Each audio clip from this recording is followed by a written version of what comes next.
It's working first. So, what is happening, people? I'm Stedman Studios, and welcome back to a brand new video. As you can see, this video is called Night Call. I believe you're a detective going around the streets of Paris. First, I thought it was a horror game when I first heard it and saw some pictures, but I don't think it is a horror game anymore. I have no idea what this game is, to be honest. I go into these games blind sometimes, so yeah, without further ado, let's get into this.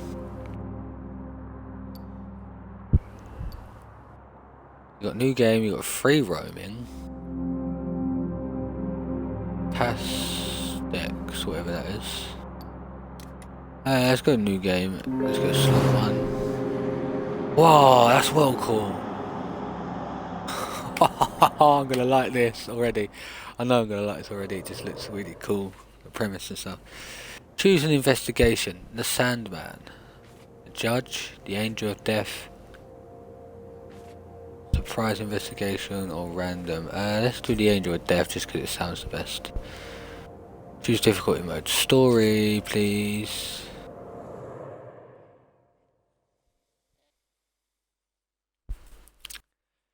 The Angel of Death. Wahahaha.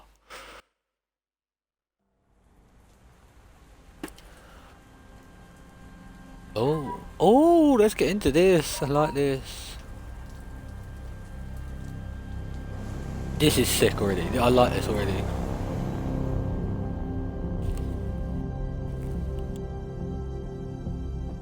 Oh, the art style on it is amazing. The art style is amazing. Look at this. Oh, 1178. I think that said. Oh, that's the radio station. The art style. Oh my god, I like this so much. Focus power for you. Let's hope I don't get copyright for this music.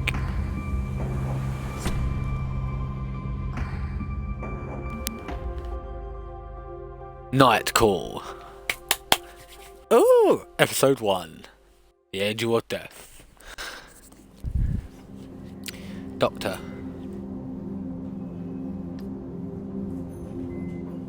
Here. Sir, can hear me, or do I need to speak up? You're fine. He takes a deep breath. Sir, you just spent 2 weeks in a coma. Oh. The word bounces around your head. You need a moment. Oh, the word bounces around your head. You need a moment to understand its meaning. Coma. Word stretches along your throat. Scratches along your throat. Yes. You was a victim of an assault. Oh. Word. Something in your head, sorry. You are aware a serial killer is currently on the loose in Paris. You feel the contents of your stomach crawling up your throat. The killer, the media are calling the Angel of Death, stuck a knife in your right side. It hits several organs. To be frank, you were in terrible state when they brought you in. And we were obligated, I think that says, obliged to put you in, and induced her voice become more distant and fades, sorry. You taste bile at the back of your mouth. Your head is burning. You hear whistles in one ear.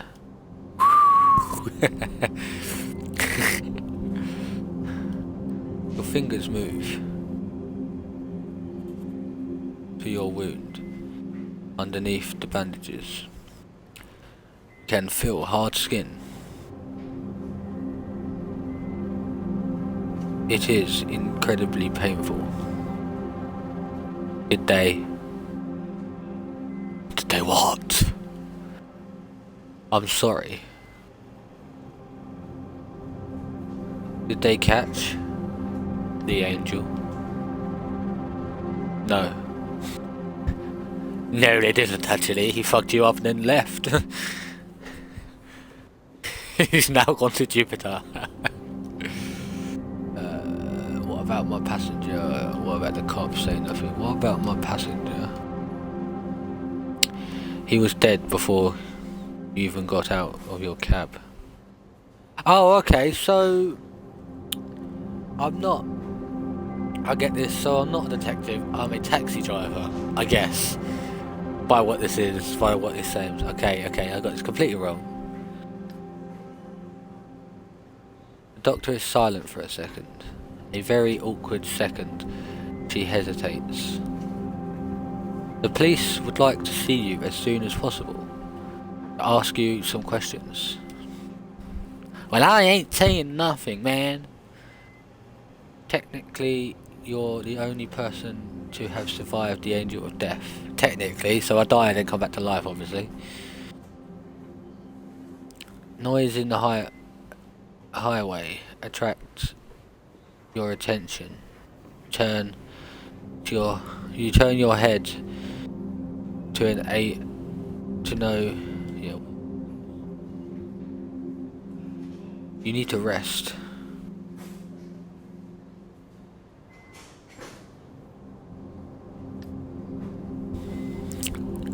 She leaves the room. Her voice resonates in the halls. I don't care. He's the only witness. He's ... Another female voice joins in, a strong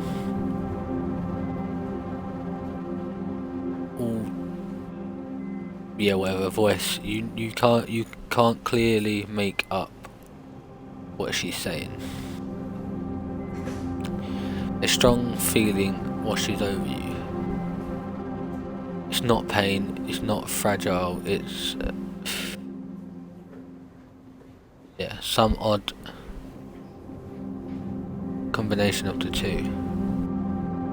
Before being in the hospital room, you'd never realise that anger was made up of a combination of pain and anger. A feeling you know all too well. ... Days go by and months later. Night 1. Oh, I like this. Well, look. I've got a bit of a problem. A real problem, that is. You have a pounding headache. It's your first night behind the wheel since the attack. Are you listening to me? You catch your boss's eye in the rear view mirror. Yeah. He stares at you for a second or two without speaking. Sometimes I wonder what goes on inside your head. You always seem so far away. Sorry. I just want things to get back to normal, to clear my head, to stop thinking about it all. He watches you closely, trying to make out what's going on in your head. You know, I'm worried about you, don't you? I know. You're like a son to me, you know. I know. And you know he's about to tell you the story of his taxi fleet again. When my father died and left me the store, I could have sold it. I could have retired, gone back to the old country. Let him go on. But I decided to start a cab fleet with the money he left me to hire the guys from the neighbourhood. And that's why I got 45 guys like you working for me. His hands flutter in the air.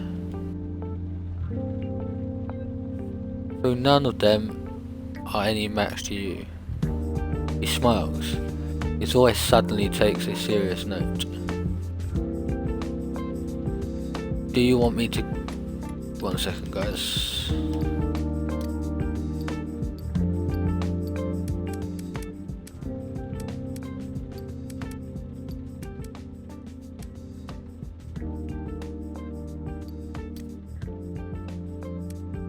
But you can change it to all this, that's quite cool.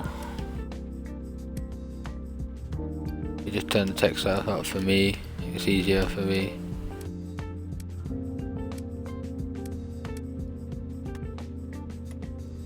Do you want me to go over everything again? He points to the equipment on the dashboard, the meter, the GPS. You haven't been in a taxi for weeks. Maybe you do need a little refresher. No, I'm fine, don't bother. No, let's be nice to the guy. Right, then well, first the map. You spot potential customers and try to guess where they're going to be. Then you decide. When a customer orders a taxi, if there's no one else around, you have to go pick them up.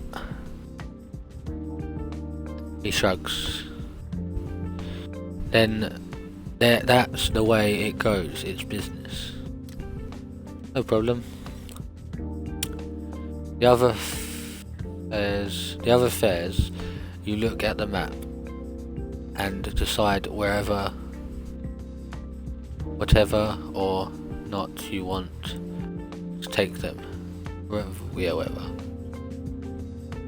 And then you drive. He flashes a quick mechanical smile. You know it well. When he talks about work, he talks about work, that's all. When your shift is over, we do the numbers and his voice tails off as if searching for the right words. And that's all. It's pretty simple. There's no reason why you can't do it. Oh right, no overtime. We're in France. Here and there are rules, regulations. You might not see it that way, but no one likes having a driver who hasn't slept for 24 hours. No, they don't actually. You might crash and burn and kill everyone.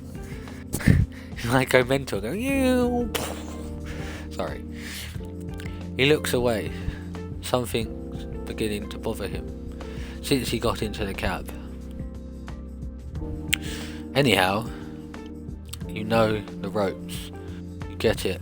I know you're going to do a great job. What's the matter? Your boss keeps quiet for a while, as if he's hesitant to speak, and then, I don't think it's a good idea, you shouldn't be driving.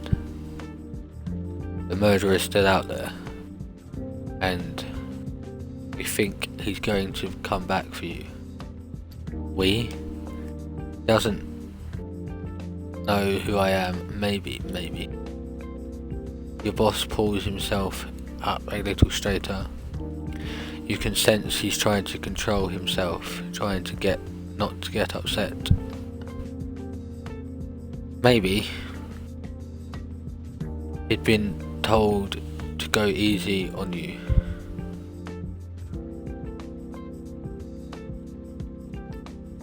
Maybe, maybe not.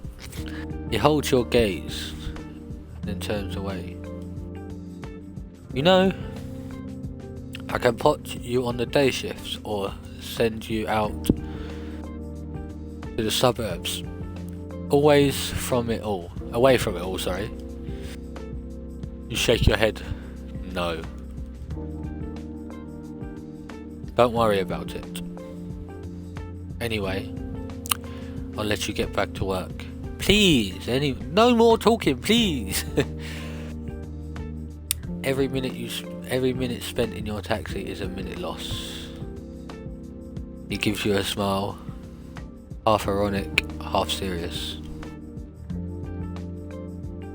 Have a good evening. You can count on me. You can count on me. Yeah, I know that's the problem. He smiles. Gone. Your boss opens the door and exits the cab. You watch him cross the street and enter the fleet garage. A couple of milling about. Taxis are coming and going. They all ignore you, consistently or inconsistently.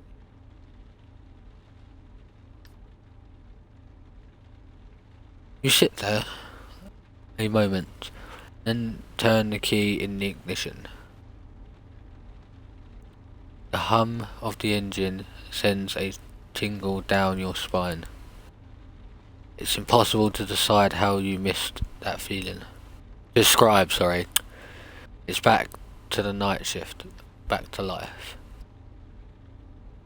Despite the attack, despite it all. Oh, it's loading.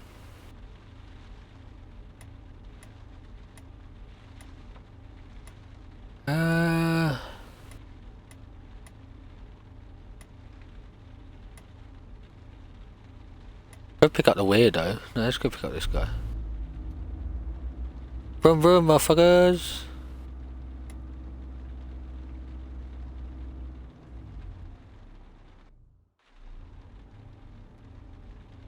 Jesus, he wants to go miles away. Your next passenger does not simply get in. She throws herself in.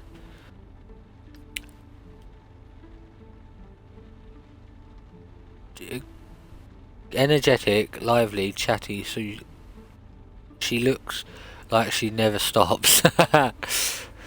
She gives you her address and heavy heaves a big sigh.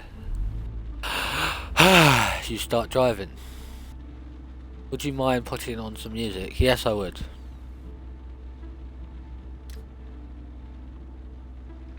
Yes, that's perfect. She lets the electro beat wash over her. You drive along for quite a while without saying anything. You like the song that's on. Despite its coded sound, it rings a touch of something dated. Something about it reminds you of the VHS tapes you watched when you were young. Oh, you're an oldie. You're a boomer. That's what it is. All of a sudden, your passenger taps you on the shoulder and pulls you from your thoughts. Hey, can I ask you something? She doesn't wait for an answer.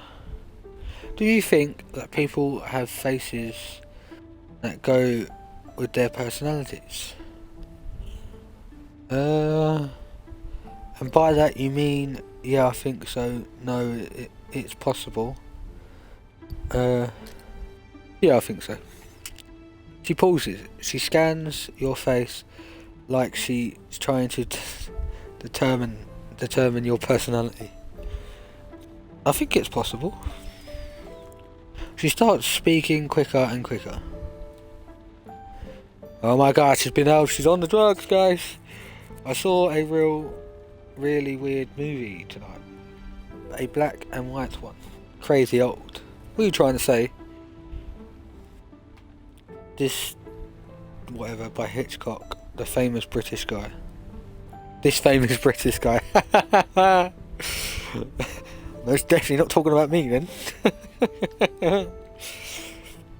The female lead steals money on the job. She opens her eyes wide, but like 40,000 or something, which must have been worth a whole lot at the time. So she goes to hide out in a motel.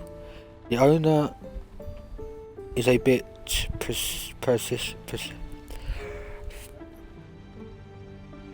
I give up on that one. Her name is Norman. His name is Norman.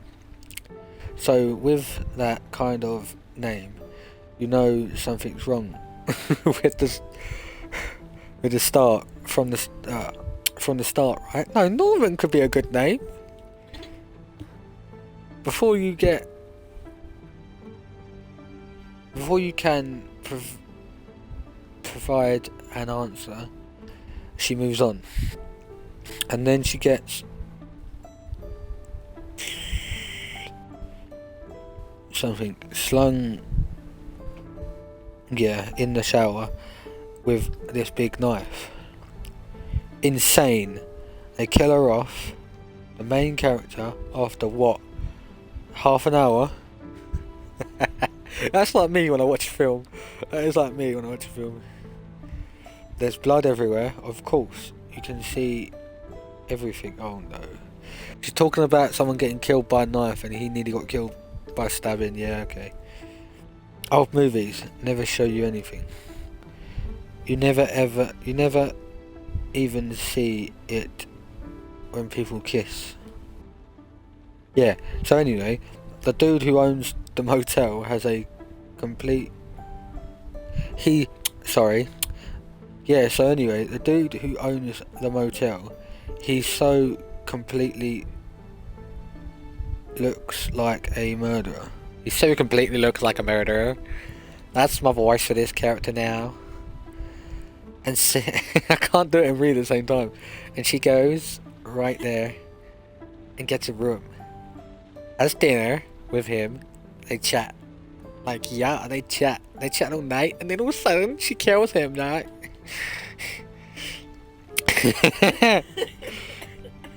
No big shock when he's silent. Slices her out. She pauses. Silence fills the gap. It's like the rest of the story is missing. Like your passenger is struggling to say something. And it reminds you of someone? Well, yeah. I broke up with my boyfriend last night. It wasn't serious or anything, but when I met him, right away, I was like, shit, this guy just looks like a liar. Okay. Don't know why. I don't know why. It's just what I thought at the time. Guess what? It turns out right. She pauses.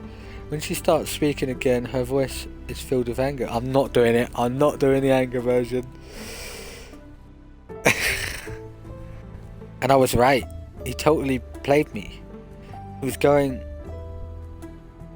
Oh, I can't read that. He's going... He was... He got some other chicken. Villageffi.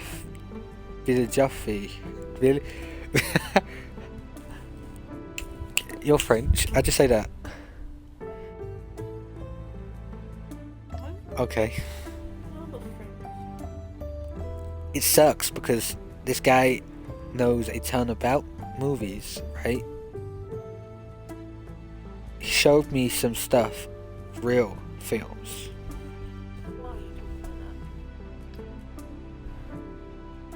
There was one, a masked killer, like in Scream, who murdered teens at camps. You get what I mean?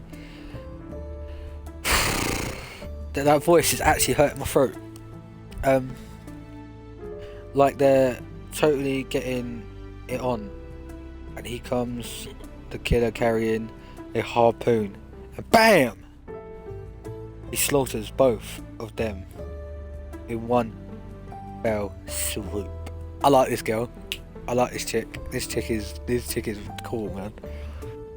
She giggles. Yeah, I like her even more. The crazy thing is that the killer is actually some kids, like 7 years old or something. So good! Oh my god! Yeah, so this guy I was with he said he knew people in the industry. Said he could totally help me get internship or something like that. Total lies too, probably. There's nothing you can do with liars, real. Pathological ones. They believe their own lies. Can't tell the truth from the lies anymore. Something is not right in his head. Your young passenger taps her thighs. Man, I see some real stupid shit, don't I? I say some real stupid shit, don't I? Like, I'm trying to make an excuse for that arsehole. You're not far from her place and she slowly calms herself down. The dude in the motel in the film, obviously he was the murderer. Dressed up as his mum. Excuse me? Dressed up as his mum, then he turned into a mummy. He turned into a mummy, sorry. Oh. She pauses. He was pretty fucked up. Excuse my language. She stares at you in the rearview mirror as you park. And you? Got a problem? Who do I look like? Hard to say. Your beard hides most of your face. But you look like... Cool, attached. Yeah, detached. Like the word, everything around us, the world, everything around us, like it's not really your place, you know? Like you're just passing through. She flashes you a smile. Don't take it the wrong way, I'm just saying detached and cool in a good way. No worries. She looks down. Phew, I didn't want to hurt your feelings. She hands you your fare. Her fare, sorry. Thank you. A second later, she's outside. You watch her walk across the parking lot and up to the doors of her building. Please don't let her die. Once she's inside, you drive away.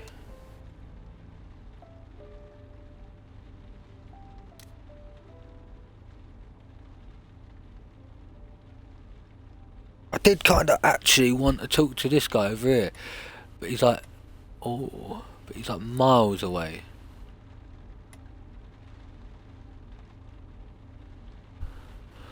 Hi guys, I'm going to leave this episode here. If you did enjoy this, please give it a thumbs up down below. I will be playing more of this very shortly. I just got to take a break from all the reading. Yeah, I'm going to go for him next. So yeah, I'll see you in the next episode. Bye!